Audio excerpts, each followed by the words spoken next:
Hello again, Gills fans. Welcome back to Gills in the Blood TV. It is a bonus video this week, transfer special. As I'm sure all of you are aware, yesterday was transfer deadline day for clubs in England. We managed to bring in one more player, not the three that Steve Evans wished for, but it took our total to 7 outs and 6 ins throughout the month of January. So just a quick video to have a look at that in a little bit more depth. My thoughts on the window as a whole. My thoughts on the squad now, before and after the January transfer window, and moving forward, and what we've got in terms of who and where they can play for the remainder of the campaign. So, in a positional order, I've done this. The 7 outs, were Joe Walsh, who was sold to Championship outfit QPR for an undisclosed fee. I'd imagine it's a decent amount considering the potential of young Joe Walsh, and we wish him well. Declan Drysdale and Zech Medley, 2 centre-halves. Both recalled by their parent clubs, Coventry and Arsenal respectively. Central midfielder Josh Eccles also went back to Coventry. Scott Robertson recalled by Celtic as they had a COVID outbreak after their first team travelled to Dubai. Jacob Mellis sold late last night on transfer deadline day to League Two Southend on a permanent deal, 6 months initially with the option of a further 12. So we wish him well. And Trey Coyle, the second young gunner to be taken back by the North London Giants. So it was 7 departures and 6 have come in. Sacha Bastien, former Stevenage stopper, comes in to provide competition now for Jack Bonham. So in that sense, I don't think we're any better or worse off really in terms of the goalkeeping department. We don't know a lot about Bastien, but Joe Walsh was essentially unproven, and we've got a decent fee for him, which can only help. And it's a number 2. So we was hardly going to get in, a top of the range keeper, were we? He was willing to be a backup. Central defensively, Robbie Cundy has come in on loan from Bristol City. And for me, straight away, and what I've seen in the few games he's played, is an upgrade on both Drysdale and Medley. Obviously, we've not replaced both of them like for like, but certainly Cundy offers us more, in my humble opinion. Josh Eccles has been replaced by Callum Slattery. Coming on loan from Southampton, played 4 games, been really good in all of them. His debut, he was superb in that 1-0 win at Accrington Stanley. And he's been decent in the 3 other games since then as well, which is the Rochdale draw, the Crewe win, and the Sunderland draw this past Saturday. Scott Robertson, left-footed, so in effect has been replaced by Bristol City loanee James Morton. Don't know anything about him other than that he was at Grimsby for the first half of the campaign, had a short-term deal there. But Steve Evans has spoken highly enough of him, and I'm sure Bristol City think highly of him as well, considering he signed a 4-year deal with the Championship club. Ollie Lee, the replacement for Jacob Mellis, came in a few weeks ago.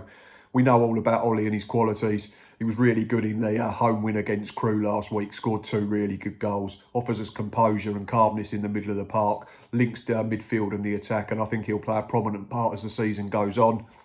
And the final one was Tyreek Johnson, initially signed on loan from Southampton so that he could play in the Burton defeat, and it was quickly changed to a permanent deal, so he signed on a 6-month contract. He replaces Trey Coyle.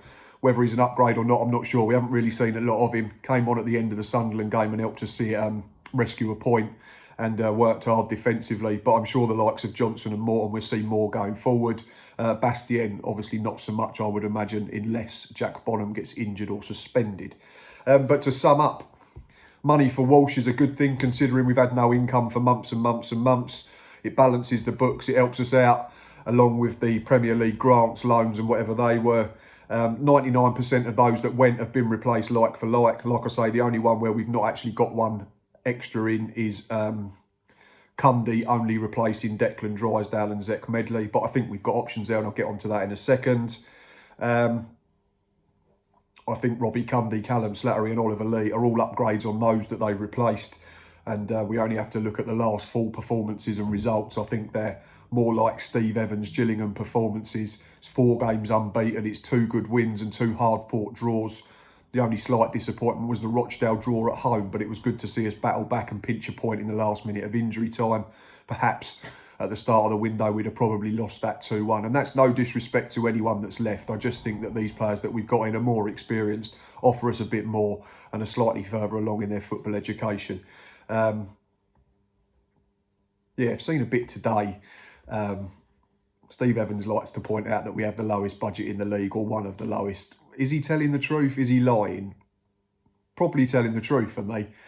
So I don't see why it's such a big deal. We were certainly one of the lowest budgets in the Football League, and certainly in League One before the COVID pandemic. So I can't see anything that's made that change now. So I'm not sure why fans get so uptight about this comment that gets made. We know we're in the bottom portion of the league in terms of what we can offer financially. We know we have to wheel and deal a little bit, and I think Steve Evans does it pretty well on the whole. Obviously, with youngsters, bringing them in on loan, you're taking a chance. They're learning the game and they're going to make mistakes. And it comes back to the thing about us saying all the time on the channel, myself, Stocky and Boz, if they were 8s and 9s every week, they wouldn't be playing for us. They'd be in the Championship or the Premier League playing regularly. So I don't get the beef about this finances thing, because I think it's probably true. I don't think we've got a lot to spend. Whether we agree and believe what the chairman pays himself, that's an entirely different conversation. But in terms of what Steve Evans is allowed to spend on the playing budget, he's probably right. And I imagine he keeps saying it in the hope that Steve at Paul Scally might just loosen the purse strings a little bit more. Obviously, the big one that was missing was a striker. We'd have loved another striker to come in to complement Dane Oliver and John Akindi, who effectively do the same role. Dominic Samuel seemingly out for the rest of the season, but could be back sooner, considering Stuart O'Keefe and Jacob Mellis were ruled out as well, and we've seen them play since. Yeah, Elliot Lee was the one for me. I thought if we had a chance of getting him in with his brother being with us and we could have got him on loan from Luton for the remainder of the season, it would have been a really good bit of business. But he's gone to Oxford, who I'm sure offer more money than us, and they've probably got themselves a really good player. They added really well in the transfer window and are playing well and starting to fulfil my pre-season tip to get into the upper echelons of the division. But back to us, frustrating that we didn't get a striker in, but the two that we've got, Dane Oliver and John Akindi, been directly involved in 24 of the 42 goals we've scored this season. So that's over 45%, I think it is. And breaking that down further, that's 15 goal contributions for Dane, 8 goals, 7 assists, and it's 4 goals and 5 assists for Big John Akindi. So I'm sure they'll have a big part to play. There was rumours that John was off to Southend, but I can't really see that ever being entertained unless we'd got one at least over the line first, which we didn't. So we roll with them two and we back them for the rest of the season.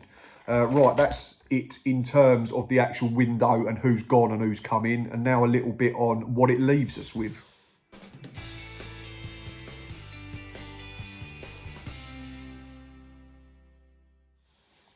Had a quick look, as you can see there. That's every player that we've got listed, aside from Dominic Samuel, based on the fact that he's out for the rest of the season. But obviously we know he plays centre forward and he can play from the side. But looking at it, I've based it on a 4-2-3-1 formation. That's what we played regularly and predominantly up until this point in 2021. I've picked the team based on the last starting 11. So it's Jack Bonham in goal, Ryan Jackson, Jack Tucker, Robbie Cundy and Connor Ogilvie as a back four, Carl Dempsey and Callum Slattery as a midfield 2, Jordan Graham, Ollie Lee and Alec McDonald as a 3 in behind the striker of Dane Oliver. So call that what you want, first choice 11, main 11, but it doesn't necessarily mean that. And then in terms of backups and other options, we've got obviously in goal, Sachar Bastien to compete with Jack Bonham. At right back, as well as Robbie Jackson, we've got Robbie McKenzie can play there. I know Henry Woods played a couple of trophy games there earlier in his career, so potentially he could fill in if we were really short. Centre back, we've got Robbie McKenzie that can play there, Christian Magoma, Connor Ogilvie. So that's 5 people that can still play centre half. So going back to the point about only Robbie Cundy coming in and Declan Drysdale and Zech Medley both going out in January, I don't think we're too short. We've got 5 people that can effectively play centre half. Left back, we've got Connor Ogilvie now playing there on a regular basis since Robbie Cundy's come in. Tommy O'Connor can compete with him there, so that gives us 2 left backs. In terms of the midfield double pivot in front of that back four, Stuart O'Keefe's back and fit, so once he gets himself up to speed, I'm sure he's going to really compete for a starting place. I can't see him being happy with a place on the bench on a regular basis. We've got Matty Willock, we've got Henry Woods. On the other side, if we're doing it left and right, James Morton's left-footed, he can play there. Robbie McKenzie, Tom O'Connor can play there. So loads of options in the middle of the park in deeper positions. Wide right and wide left, Jordan Graham and Alex McDonald were the starters in the most recent game. I'm sure Tyreek Johnson can operate from either side. So that gives us an option there. If one of them two's missing, Tyreek could feature. The number 10 role, I think, would be important moving forward. Jacob Mellis gone, but Oliver Lee's going to be the first choice there if he's fit, I'd imagine. Carl Dempsey's played there a couple of times, even Robbie McKenzie. Not that I'm totally keen on going back to that option, but it could happen. Jordan Graham can play there as well, I would think, such as the talent of that player. Dominic Samuel played there earlier in the season, so it's not a position that we have no options at all in.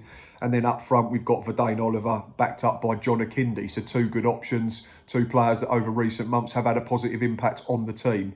So I don't think, you know, we're down to the bare bones. I think it's a good balance of what we've got. We've got some youth and we've got some experience in there now. Ollie Lee coming in certainly helps with the experience. Robbie Cundy, like I say, looks further along as a central defender than the 2 we previously had. Callum Slattery's been superb since arriving. Stuart O'Keefe coming back to full fitness will be a huge boost. So I think we've got some decent options all over the park. As football fans, we always want a little bit more, don't we? We always want 1 more signing, 2 more signings.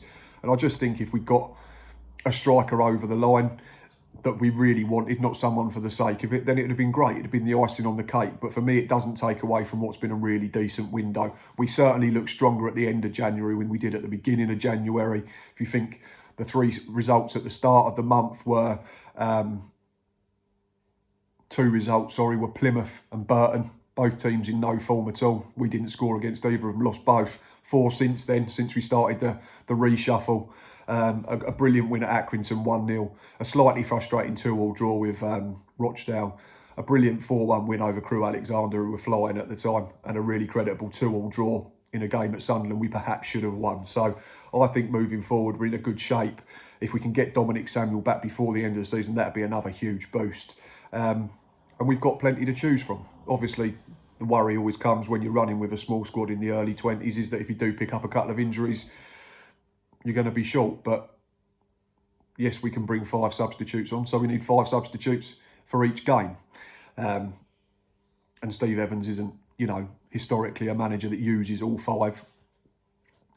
So I think we'll be absolutely fine. Right, that's enough from me rabbiting on today. As always, thanks for watching and listening. Please keep liking, subscribing, retweeting, doing all that you do. You know where we are now. Please keep checking out Fan Hub. Sign up to the app because it does look really exciting. There's some good stuff on there already in the embryonic stages of that app, and they're looking for more support. Right, that's enough from me. Should be back later in the week looking ahead to the Lincoln game on Friday night. We are live on the box on Sky TV. Not sure that's a good thing, but until next time, enjoy your week and up the Gills.